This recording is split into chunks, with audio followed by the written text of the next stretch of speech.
Good morning and welcome to another episode of Politics and Power on TSL Nigeria TV. Today I'm having a very exciting guest, Comrade Osahon Obasuyi. Good morning, my brother. Good to see you. I don't know why both of us are wearing blue today. It's a beautiful coincidence. Yeah. Today we are looking at 2023 and the role of the youth in 2023. What is at stake for young people in 2023. Looking at the numbers, Nigeria is a country of the youth. We have more than 50 million young people in Nigeria, and that's a whole lot of population. Looking at countries like Ghana with a population of 20 million, looking at countries like Senegal with a population of 12 million, looking at countries like Cape Verde with a population of 600,000. Then you say Nigerian youths with a population of over 50 million, we are more than Ghana, Senegal, Ivory Coast put together. That's a whole lot of numbers. So coming to Nigeria, coming to the 2023 elections, comrade, do you think that the youths are ready to have an impact in 2023? Well, thank you so much for this opportunity and this platform. I will go straight to the issue on board.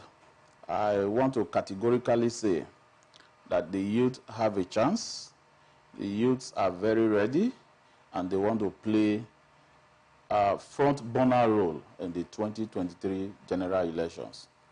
Politics, youth used to see it in the past, that it's business for the elderly. It's business for the core politicians.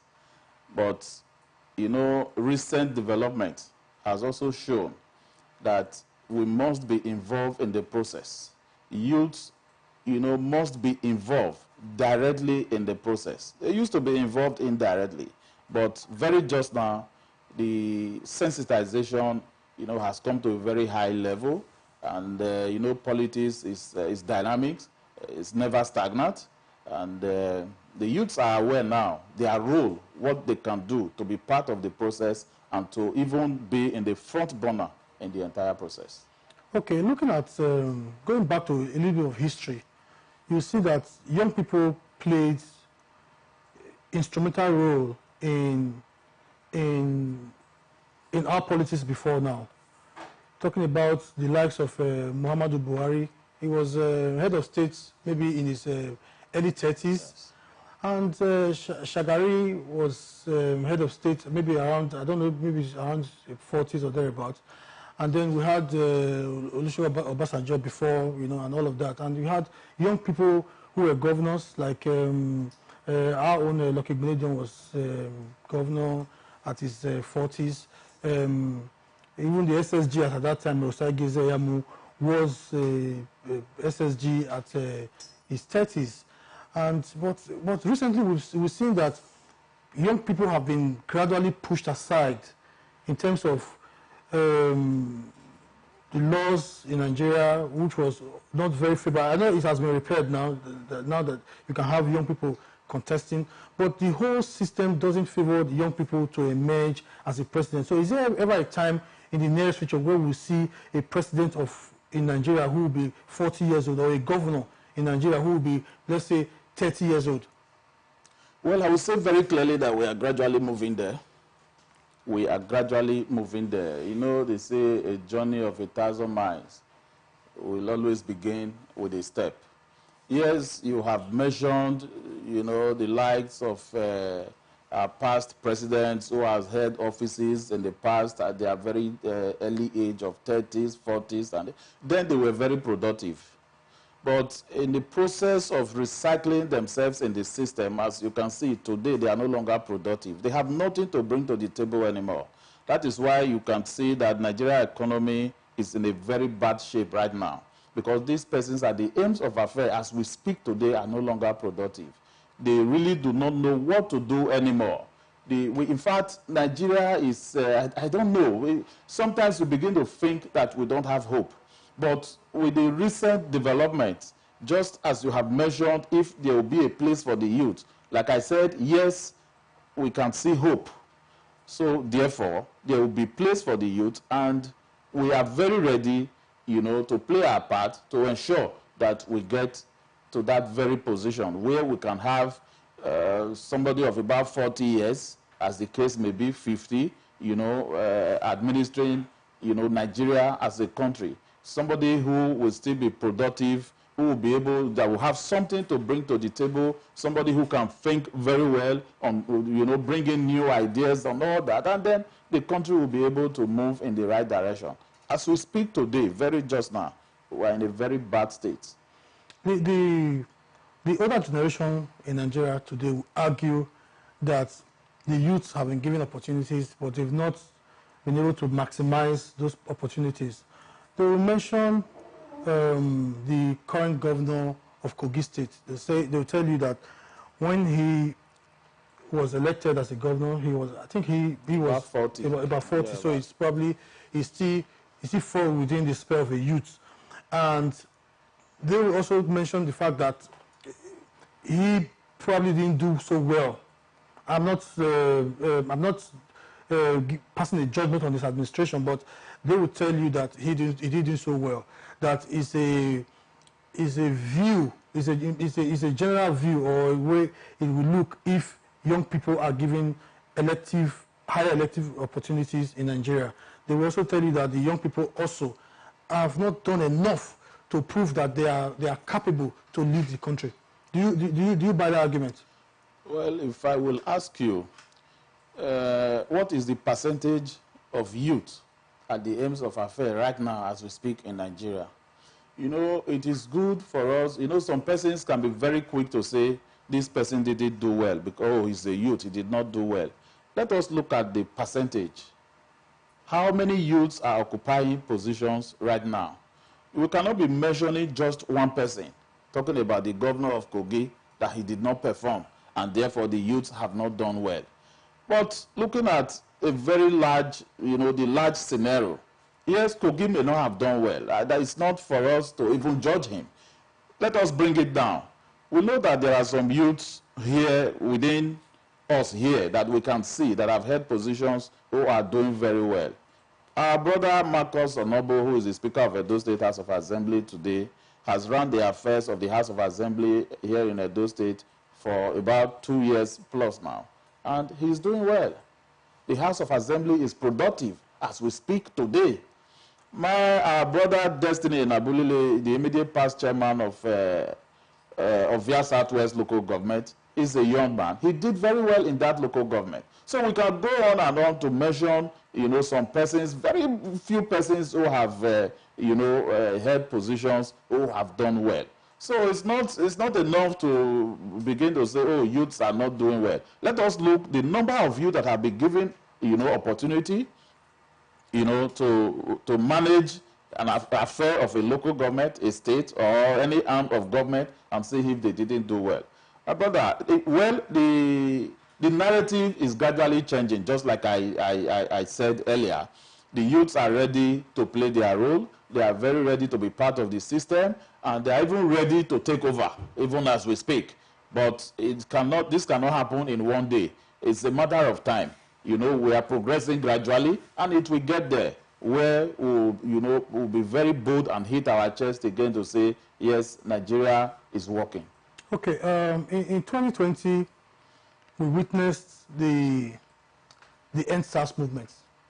It was a very strong statement by young people in Nigeria that they were tired of police brutality, and then gradually shifted to young people being tired of the poor administrative power of the current administration and all of it, everything that surrounds the government and all of it. And you could tell that it shifted from the police gradually to government institutions and government facilities, all of that, which were touched during the... And then the government felt the wrath of young people for the first time in Nigeria for a very long time. Do you think that the End SARS movement was a missed opportunity by the Nigerian youth to give a stronger statement? Well, for a sane society, for a responsible government, that statement was strong enough. The statement by the NSAS movement was very, very strong enough for a responsible government in a sane society, you know, to begin to turn a new leaf, to begin to look at, you know, issues as it affects the youth. It's rather unfortunate that Nigerian government, who have chosen, you know, to toe the path of evil, that they still did not want to listen, you know, to that statement that was made by the entire youth of Nigeria during that NSAT saga. Well, that is why we are saying that the youth must be involved in the process. That is why we are sensitizing our youth that we must take over, even if we cannot take over now. But in the very near future, we should be able to take over. And for a government, you know, that have seen that statement, that have heard that statement, you know, by Nigerian youth, and they are not ready to turn a new leaf. My brother, the next statement that will come will be worse than NSAS. And then I want to, in fact, very many of them will be driven out of their houses. It was almost getting there, you know, until, you know, some cabal even have to use hoodlums to hijack the process and, you know, destroy the entire process, because they knew it was moving, you know, towards a situation that they won't be able to control. But they were still able, you know, to use some of our youth also, you know, who believe in them, who wants to make quick money, and then they toppled the whole system, you know, by sending touts, hoodlums, you know, to hijack the process. But in any case, the future is very near. Okay. And we will speak. So let's look at a more wider view of a Nigerian youth and the challenges facing a youth in this country. From the educational system, you have where young people are bearing the brunt of the bad policies of government in respect to funding the educational system in Nigeria. For those who are currently in the university system right now, they are faced with having to spend maybe 2 or 3 more years in a course that they would have done for 4 years. Some of them will now do those courses for 7 years or 6 years, depending on how long the current ASU strike would last for. And also, when these young people come out of the university system, they are faced with a society that does not favor young people, that does not encourage young people, that does not support young people. For example, you go to a place to look for a job and you are told that you must have 10 years of experience. The 10 years that you wasted in university, the 10 years that you should have finished university, that you were forced to spend 4 or 5 extra years in the system, have taken from you. For example, also, you have people right now who have done JAM since 2020 or 2021 who have not entered the system because 1 whole year was wasted during the COVID-19 period. They wrote their JAM and they couldn't enter the university. In 2021, they came in, they took some, and others were still waiting. Now we're 2022. People are still writing JAM. It means that somebody who was supposed to enter university in 2020 and be in second level in 2022 is still at home waiting to enter the university system. And at the time the person finishes university, he goes to look for a job, he's told to bring that particular job, they want somebody who has 10 years of experience. Now, do you think that the country, Nigeria today, should, as a matter of urgency, develop policies and laws that will make it easier for the Nigerian youth to absorb into a society that has largely not favored young people? You know, in other societies, you have young people finishing jobs, finishing from university, and then before you finish, your jobs are already waiting for you. Here, they talk about experiences and all of that. Do you think that the government should pay more attention in trying to remove some of these bottlenecks that have pegged Nigerian youth down for so many years? Well, first, I will say it is a pity for those that are caught in the web right now, talking about those that the system is affecting, the educational system as we speak right now. It is a pity, and we want to say it's some kind of sacrifice, you know, they are paying right now. You for know, Well, for? For the next generation. Okay. For the next generation. And then I will also want to say that the issue still lies, you know, at the top. What are we talking about? We are talking about bad governance. We are talking about those at the aims of affairs right now. We are talking of bad administration. It is the same thing, you know, that is affecting the entire sector, that is affecting, you know, that is affecting every sector of Nigeria economy as we speak today, because the head is rotting. When the head is rotting, you know, the entire system, you know, is bad, and very soon it will collapse. Again, just like I said, we are marching towards the promised land. And in no distant time, this whole thing will unveil. The truth is, you know, talking about development of policies, development of programs, you know, Nigeria is always very good at developing policies. Nigeria is very good at coming up with, you know, documents, with committees, you know, that will produce, you know, different reports on, you know, how to handle the system. But they are never good at implementation. There are a lot of documents as we speak today, you know, that have not been implemented. If you look at the Osahon report, yes, the former head of service, yes, you know, the report is a very beautiful report. It is not implemented. The numbers of confabs that have been held, you know, a whole lot of reports are there that were never implemented. We have talked about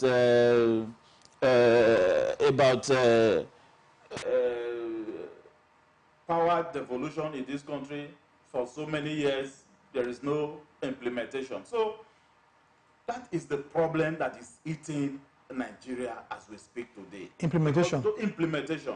Because those at the top, they are not willing. They are not willing, you know, to save Nigeria from the present debacle that we are facing.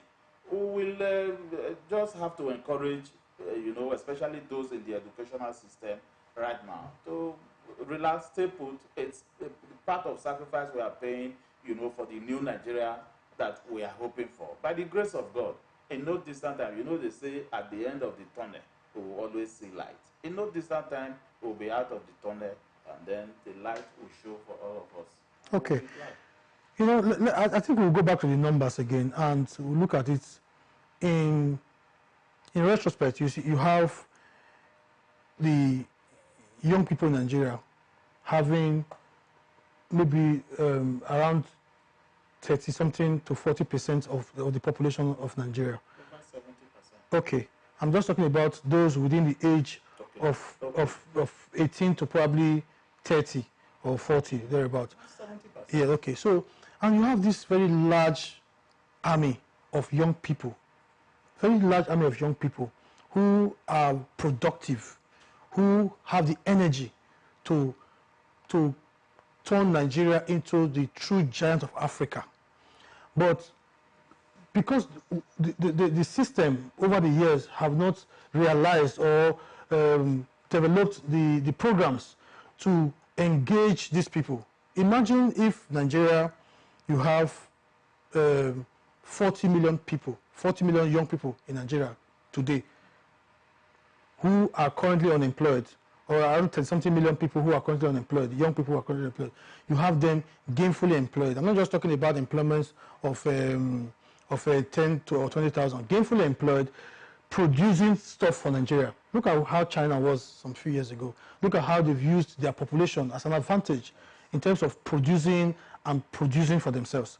Imagine if the society, the Nigerian society, the Nigerian economy can push in this young army of millions of young Nigerians to be productive, to be engaging, to be producing things for Nigeria. First of all, it will reduce our dependence on foreign imports and all of that. Secondly, it will mean that so many families will be lifted out of poverty. We've seen it in Singapore, we've seen it in Malaysia, we've seen it in China. Now, let me put my question, having emphasized on that, let me put the question now straight to you. do you think that the current crop of our leadership in Nigeria, now, and those who are aspiring to come on board, looking at the candidates for the 2023, are they the kind of people that you think would ever engage the Nigerian youth to say, okay, let me create the atmosphere for Nigerian youth to thrive? Well, it is a pity that we are already swimming in this particular ocean. The trap that have been set for us, over the years, we have been trapped, and we are here already. But however, like I said, it's a journey of 1,000 miles begins with a step. We are not talking of the next 4 years, to have the new Nigeria. Yes, the process can begin. I will not say that all the candidates, talking generally now, that some do not have, Nigeria at heart. But we also know that some do not. You are aware of a particular candidate that said he's going to recruit about 50 million youths into the army, and feed them with wagbado, cassava, and whatever it is. I wouldn't know, and but that would make the Nigerian army the largest army in the world, even more than that of China. And that is to say, you will be recruited into the army. All of us, I will be recruited into the army. It will be good to see. All of us will be recruited into the army. It will be good to see you in army camouflage anyway. My brother, it is hard time we begin to think, of how to get in persons that have ideas, persons, that can think of what, just like you have enumerated. How do we now bring, how do we maximize, this large army that we have, army of youth? How do we, use it to the benefit of Nigeria? So it is hard time we begin to think in that direction. Bring in persons, that will think in that manner. How to empower the youth, how to develop our youth, so that this population that seems to be a problem to Nigeria, would not be used in the positive direction, to empower Nigeria as a country. The problem we have faced in Nigeria over the years is the issue of power generation. Even a lot of youths who have decided to learn something for themselves, probably as we speak, running on generator. You can hear it. Okay. So if power generation, it was okay in Nigeria, there are some persons that have gone into the trade of barbing, but they set up, they still do not have, they have to get a generator, they have to get fuel, to run whatever they are doing. And at the end of the day, the profit is no longer there. Whatever you get, you put it back, to the system. It's a very big problem for us. That is what we have cried over, over the years. That is not, well, in fact, the problem now, because what we are hearing is that even what the governor of Edo State have done now, talking about the Osahon power, whatever, at Ologbo, it's enough, to give power, to Edo State. But that the law does not permit him, to do so.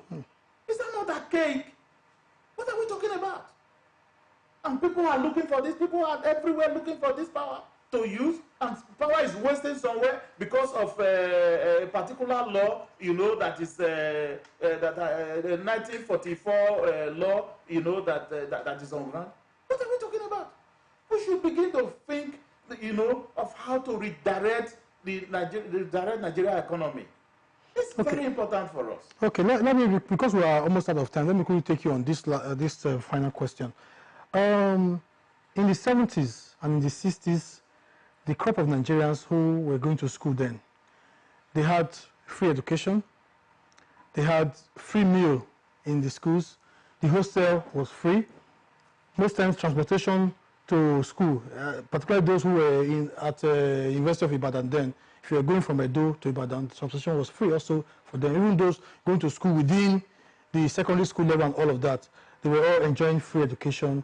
And when they came out from those university system, they entered into a society that jobs were waiting for them as at then in the 70s and in the 60s. What has changed?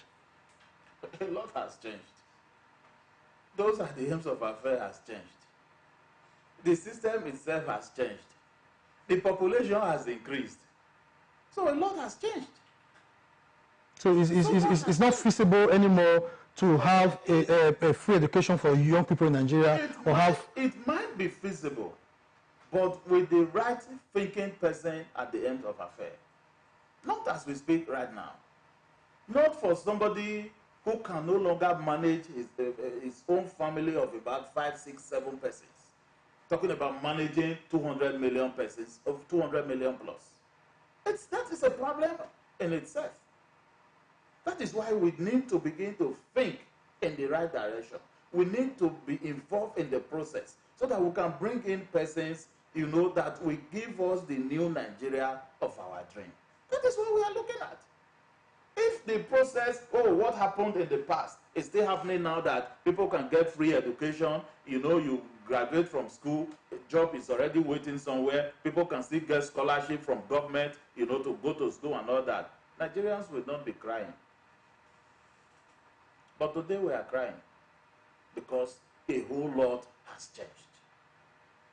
We are now in the process of redirecting the economy of Nigeria. And that we must face very, very squarely. Say, who that set his hand on the plow must not look back. That is what we are facing in Nigeria as we speak. And we will continue to sensitize the youth, so that we can get the new Nigeria of our dream. Young people are living in Nigeria every day. If you look at even old people are living. Well, I think those who migrate out of Nigeria are mainly the younger people who migrate more than the older people. And the reason is not far-fetched. There are opportunities in other countries than they are in Nigeria, particularly looking at young doctors in Nigeria. For example, in between 2020 and 2022, over 20,000 of them have what they use one particular language, Jakba, have from this country. So is there anything that the government can do, that you would advise the government to do, to redirect this brain drain that we are currently facing? There are so much Nigerian government can do, but not this crop of persons in the system. It is true that people are living. If you go to University of Benin Teaching Hospital, for example, today, and a particular doctor will attend to you, the same doctor will give you an appointment for next week, probably on Monday or Tuesday. You will go there next week, Monday or Tuesday. They will tell you that the young man is in Canada. That he has traveled. There is a particular story of a young lady, a medical doctor, whom actually applied. I think one European country were conducting an exercise, to take some few doctors out of Nigeria, to work in their country. And this particular young lady, a medical doctor, sat for the exam. The young lady was surprised to see her teacher, her own lecturer, for so many years, sitting for the same exam. The lecturer wants to Jakba. It's a terrible situation. It's a terrible situation. Now, nobody is comfortable again in Nigeria. You cannot even sleep with your two eyes. Even one eye, you can't close it. As you sleep, you open your two eyes. The Bible says, wash and pray. Our eyes are opened because you don't know what is going to happen the next minute. So a lot of persons want to go. That is why we are in a hurry to redirect the Nigerian economy. So that even those, that have Japa will begin to think of how to return so that we can build Nigeria together. Thank you very much, Comrade Osahon. I greet you, my brother. That's what we'll leave it for today. We are already out of time. Please do well to follow our YouTube channel, download our app, follow us on Instagram as well, look at the notification that is showing on your screen and click on the link there. You can watch our next episode. We'll be having a very exciting argument next week Monday, but we'll be here on Wednesday. But next week Monday we're having 3 guests, and they will be talking about 2023 and their own candidates or whoever they are supporting, and they'll be raising the arguments for you to see what their policies will be, what their programs will be, and all of that. Please do well to click on the link and follow us for notification. We'll be back here again on Wednesday with another exciting topic. Please follow us to get it firsthand. Thank you and see you on Wednesday. Bye-bye.